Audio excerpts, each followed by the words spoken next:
Assalamualaikum warahmatullahi wabarakatuh.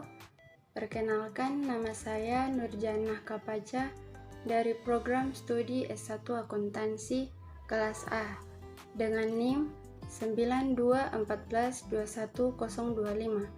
Tugas ini dibuat untuk mata kuliah Pancasila dan Kewarganegaraan.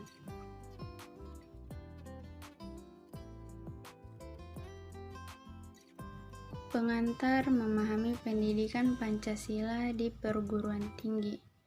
Lahirnya ketentuan dalam pasal 35 ayat 5 Undang-Undang Nomor 12 Tahun 2012 yang menyatakan bahwa kurikulum pendidikan tinggi wajib memuat mata kuliah agama, Pancasila, Kewarganegaraan, dan Bahasa Indonesia, menunjukkan bahwa negara berkehendak agar pendidikan Pancasila dilaksanakan dan wajib dimuat dalam kurikulum perguruan tinggi sebagai mata kuliah yang berdiri sendiri.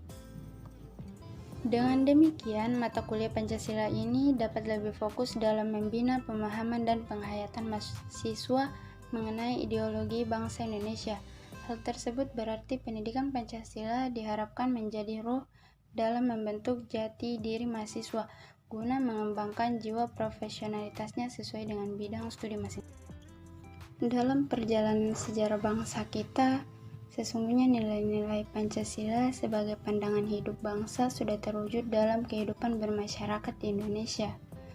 Sejak sebelum Pancasila sebagai dasar negara dirumuskan dalam satu sistem nilai, sejak zaman dahulu, wilayah-wilayah di Nusantara ini mempunyai beberapa nilai yang dipegang teguh oleh masyarakat.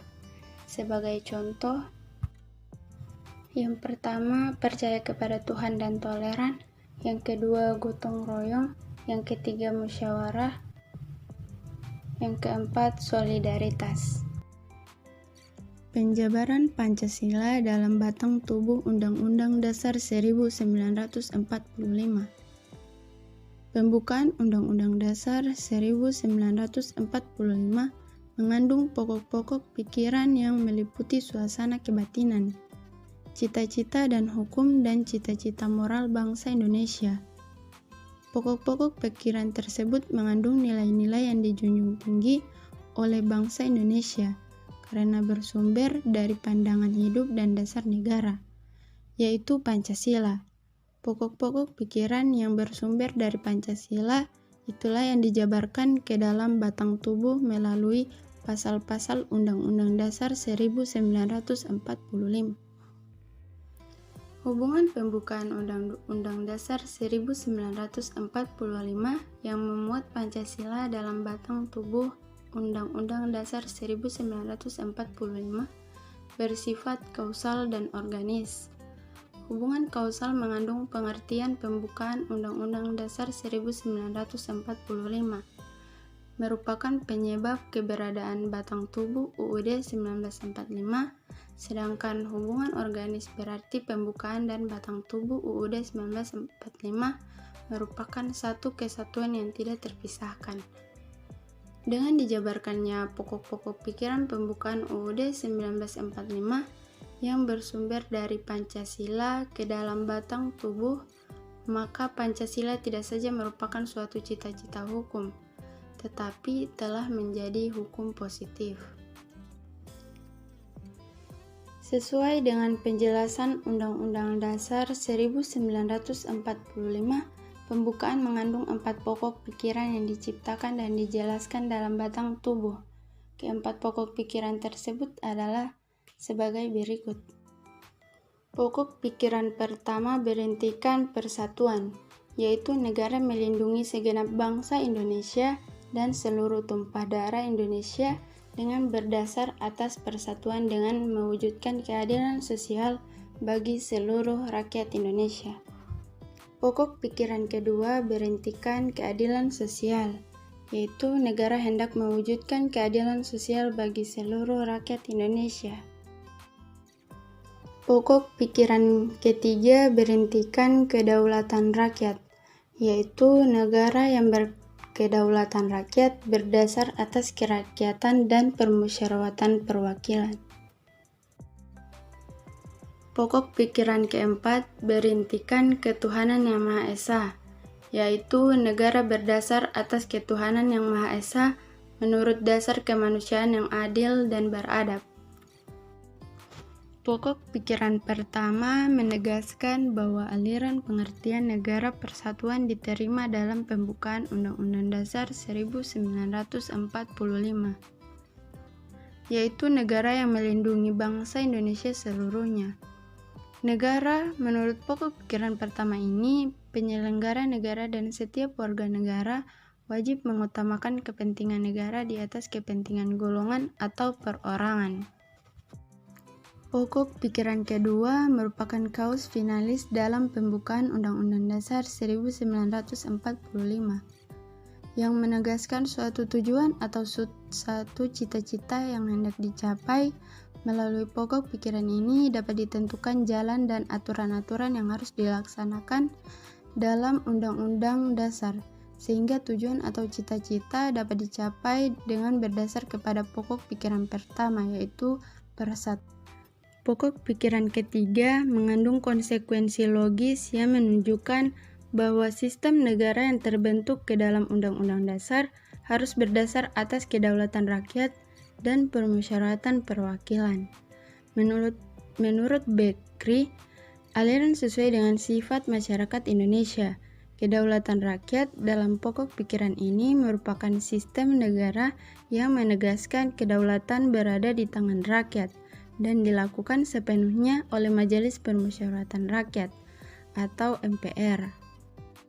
Pokok pikiran keempat menuntut konsekuensi logis, yaitu undang-undang harus mengandung isi yang mewajibkan pemerintah dan lain-lain penyelenggara negara untuk memelihara budi pekerti kemanusiaan yang luhur.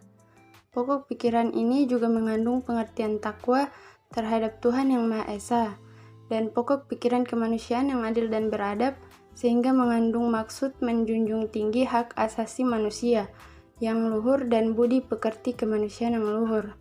Pokok pikiran keempat pembukaan Undang-Undang Dasar 1945 merupakan asas moral bangsa dan negara. MPR RI telah melakukan amandemen Undang-Undang Dasar 1945 sebanyak 4 kali, secara berturut-turut terjadi pada 19 Oktober 1999, 18 Agustus 2000, 9 November 2001, dan 10 Agustus 2001. Menurut Rinjin, keseluruhan batang tubuh Undang-Undang Dasar Negara Republik Indonesia tahun 1945 yang telah mengalami amandemen dapat dikelompokkan menjadi 3 bagian. Yang pertama, pasal-pasal yang terkait aturan pemerintahan negara dan kelembagaan negara. Yang kedua, pasal-pasal yang mengatur hubungan antar negara dan penduduknya yang meliputi warga negara, agama, pertahanan negara, pendidikan, dan kesejahteraan sosial. Yang ketiga, pasal-pasal yang berisi materi lain berupa aturan mengenai bendera negara, bahasa negara, lambang negara, lagu kebangsaan, perubahan undang-undang dasar, aturan peralihan, dan aturan tambahan. Berdasarkan hasil amandemen dan pengelompokan keseluruhan batang tubuh Undang-Undang Negara Republik Indonesia tahun 1945, berikut disampaikan beberapa contoh penjabaran Pancasila ke dalam batang tubuh melalui pasal-pasal Undang-Undang Dasar Negara Republik Indonesia tahun 1945. Sistem pemerintahan negara dan kelembagaan negara. Pasal 1 ayat 3, negara Indonesia adalah negara hukum. Negara hukum yang dimaksud adalah negara yang menegakkan supremasi hukum untuk menegakkan keadilan dan kebenaran, dan tidak ada kekuasaan yang tidak dipertanggungjawabkan. Pasal 3 ayat 1, MPR berwenang mengubah dan menetapkan Undang-Undang Dasar. Ayat 2, MPR melantik presiden dan atau wakil presiden. Ayat 3, MPR hanya dapat memberhentikan presiden. dan atau wakil presiden dalam masa jabatannya menurut Undang-Undang Dasar. Berdasarkan penjelasannya, Pancasila dengan pembukaan Undang-Undang Dasar 1945 dapat dipahami sebagai hubungan yang bersifat formal dan material. Hubungan secara formal, seperti dijelaskan oleh Kalen, menunjuk pada tercantumnya Pancasila secara formal di dalam pembukaan yang mengandung pengertian bahwa tata kehidupan bernegara tidak hanya bertopang pada asas sosial, ekonomi, politik, akan tetapi dalam perpaduannya dengan keseluruhan asas yang melekat padanya, yaitu perpaduan asas-asas kultural, religius, dan asas-asas kenegaraan yang unsur-unsurnya terdapat dalam Pancasila. Hubungan pembukaan Undang-Undang Dasar 1945 yang memuat Pancasila dalam batang tubuh Undang-Undang Dasar 1945 bersifat kausal dan organis. Hubungan kausal mengandung pengertian pembukaan Undang-Undang Dasar 1945 merupakan penyebab keberadaan batang tubuh UUD 1945. Sedangkan hubungan organis berarti pembukaan dan batang tubuh Undang-Undang Dasar tahun 1945 merupakan satu kesatuan yang tidak terpisahkan. Dengan dijabarkannya pokok-pokok pikiran pembukaan UUD 1945 yang bersumber dari Pancasila ke dalam batang tubuh, maka Pancasila tidak saja merupakan suatu cita-cita hukum, tetapi telah menjadi hukum positif. 1. Makna Pancasila sebagai dasar negara. Makna Pancasila sebagai dasar negara tentu harus dipahami, karena Pancasila merupakan salah satu elemen paling penting dalam negara kita. Pancasila adalah suatu ideologi yang dipegang erat bangsa Indonesia. Istilah Pancasila diperkenalkan oleh sosok Bung Karno saat sidang BPUPKI. Pancasila kemudian menjadi sebuah landasan berdirinya negara Indonesia. Isi dari Pancasila yang merupakan ideologi bangsa Indonesia. Isi Pancasila: 1. Ketuhanan yang Maha Esa. 2. Kemanusiaan yang adil dan beradab. 3. Persatuan Indonesia. 4. Kerakyatan yang dipimpin oleh hikmat kebijaksanaan dalam permusyawaratan perwakilan. 5. Keadilan sosial bagi seluruh rakyat Indonesia. Adapun fungsi Pancasila secara umum. Yang pertama, Pancasila sebagai panduan hidup bangsa Indonesia. 2. Pancasila sebagai sumber segala sumber hukum. 3. Pancasila sebagai perjanjian luhur. 4. Pancasila sebagai falsafah hidup bangsa Indonesia. Fungsi Pancasila sebagai dasar negara. Seperti yang sudah dibahas, kalau saja Pancasila memegang peran yang sangat penting. Berikut adalah beberapa fungsi dari Pancasila. Yang pertama, Pancasila sebagai pedoman hidup. Di sini Pancasila berperan sebagai dasar dari setiap pandangan di Indonesia. Pancasila haruslah menjadi sebuah pedoman dalam mengambil keputusan. Yang kedua, Pancasila sebagai jiwa bangsa. Pancasila haruslah menjadi jiwa dari bangsa Indonesia. Pancasila yang merupakan jiwa bangsa harus terwujud dalam setiap lembaga maupun organisasi dan insan yang ada di Indonesia. Ketiga, Pancasila sebagai kepribadian bangsa. Kepribadian bangsa Indonesia sangatlah penting dan juga menjadi identitas bangsa Indonesia. Oleh karena itu, Pancasila harus diam dalam diri tiap pribadi bangsa Indonesia agar bisa membuat Pancasila sebagai kepribadian bangsa. Yang keempat, Pancasila sebagai sumber hukum. Pancasila menjadi sumber hukum dari segala hukum yang berlaku di Indonesia. Atau dengan kata lain, Pancasila sebagai dasar negara, tidak boleh ada satupun peraturan yang bertentangan dengan Pancasila. Dan yang kelima, Pancasila sebagai cita-cita bangsa. Pancasila yang dibuat sebagai dasar negara juga dibuat untuk menjadi tujuan negara dan cita-cita bangsa.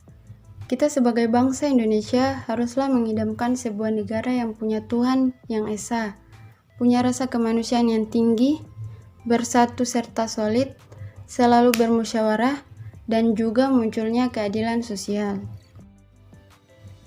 Pancasila sebagai pandangan hidup.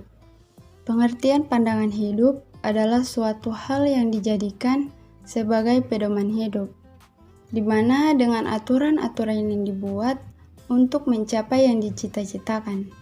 Pancasila sebagai pandangan hidup merupakan sarana ampuh untuk mempersatukan bangsa Indonesia dan memberi petunjuk dalam mencapai kesejahteraan dan kebahagiaan lahir dan batin dalam masyarakat kita yang beraneka ragam sifatnya. Eksistensi Pancasila sebagai pandangan hidup. Yang pertama, kekokohan dan tujuan. Setiap bangsa yang ingin berdiri kokoh dan mengetahui jelas ke arah mana tujuan yang ingin dicapai memerlukan pandangan hidup. Yang kedua, pemecahan masalah. Dengan pandangan hidup suatu bangsa akan memandang persoalan yang dihadapi dan menentukan cara bagaimana memecahkan persoalan. Yang ketiga, pembangunan diri. Dengan pandangan hidup suatu bangsa akan memiliki pegangan dan pedoman bagaimana memecahkan masalah politik, ekonomi, sosial, dan budaya dalam gerak masyarakat yang makin maju dan akan membangun dirinya. Isi pandangan hidup. Yang pertama, konsep dasar. Dalam pandangan hidup terkandung konsep dasar ialah pikiran-pikiran yang di dalamnya terkandung gagasan mengenai wujud kehidupan yang dianggap baik yang dicita-citakan suatu bangsa. Yang kedua, pikiran dan gagasan. Dalam pandangan hidup terkandung pula pikiran yang terdalam dan gagasan suatu bangsa mengenai wujud kehidupan yang dianggap baik. Yang ketiga, kristalisasi dan nilai. Pandangan hidup adalah kristalisasi nilai yang dimiliki bangsa itu sendiri, yang diyakini kebenarannya dan menimbulkan tekad untuk mewujudkannya. Hubungan Pancasila dengan proklamasi. Ketika memperhatikan apa saja fungsi serta peranan dari Pancasila bagi bangsa Indonesia, maka Pancasila adalah jiwa dari bangsa Indonesia. Selain itu, Pancasila juga menjadi asas kerohanian serta dasar dari filsafat negara. Pancasila juga menjadi unsur penentu dari berlakunya tata tertib hukum yang ada di negara Indonesia. Sedangkan untuk proklamasi sendiri adalah titik dari perjuangan bangsa Indonesia yang mempunyai tekad untuk memperoleh kemerdekaan, yang mana tekad tersebut disemangati dengan adanya jiwa Pancasila. Keterkaitan antara Pancasila dan proklamasi. Yang pertama, Pancasila adalah dasar dalam pembuatan proklamasi. Proklamasi sendiri adalah sebuah pernyataan dari bangsa Indonesia mengenai kemerdekaan kepada seluruh pihak dan segala tindakan-tindakan yang akan dilakukan untuk terwujudnya hal tersebut. Sehingga penyusunan dari Undang-Undang Dasar yang berasaskan dari Pancasila untuk bisa menguatkan dari tujuan tersebut. Pancasila memberikan sebuah bukti serta kejelasan dari proklamasi bangsa Indonesia, serta memberikan sebuah pertanggungjawaban. Yang kedua, menjadi dasar perjuangan dari bangsa Indonesia. Perlu kita ketahui jika proklamasi adalah titik dari kulminasi atau titik jenuh dari perjuangan bangsa Indonesia untuk melawan para penjajah. Perjuangan dari bangsa Indonesia ini pun selanjutnya dijiwai, disemangati serta didasari dengan adanya nilai-nilai yang berada di dalam Pancasila. Sehingga dapat dikatakan jika nilai-nilai yang ada di dalam Pancasila tersebut adalah yang mendasari perjuangan dari bangsa Indonesia untuk bisa mendapatkan kemerdekaan yang puncaknya ditandai dengan pembacaan proklamasi. Dan inilah hubungan Pancasila dengan proklamasi. Dan yang ketiga, melawan tindakan para penjajah yang melecehkan bangsa Indonesia. Kemudian nilai-nilai yang terkandung di dalam Pancasila pada saat masa penjajahan sebelum adanya proklamasi selalu dilecehkan, direndahkan, dan juga diinjak-injak. Setelah itu dengan adanya proklamasi ini, nilai dari Pancasila pun semakin tinggi, diselamatkan dan juga ditegakkan. Oleh karena itu, melakukan proklamasi yang pada awalnya para penjajah menganggap jika Pancasila sesuatu hal yang rendah dan juga dilecehkan. Maka dengan adanya perjuangan dari bangsa Indonesia ini, Pancasila mempunyai kedudukan yang sangat penting, yaitu sebagai dasar negara. Terima kasih sudah menonton tugas video saya. Lebih dan kurangnya saya mohon maaf. Wassalamualaikum warahmatullahi wabarakatuh.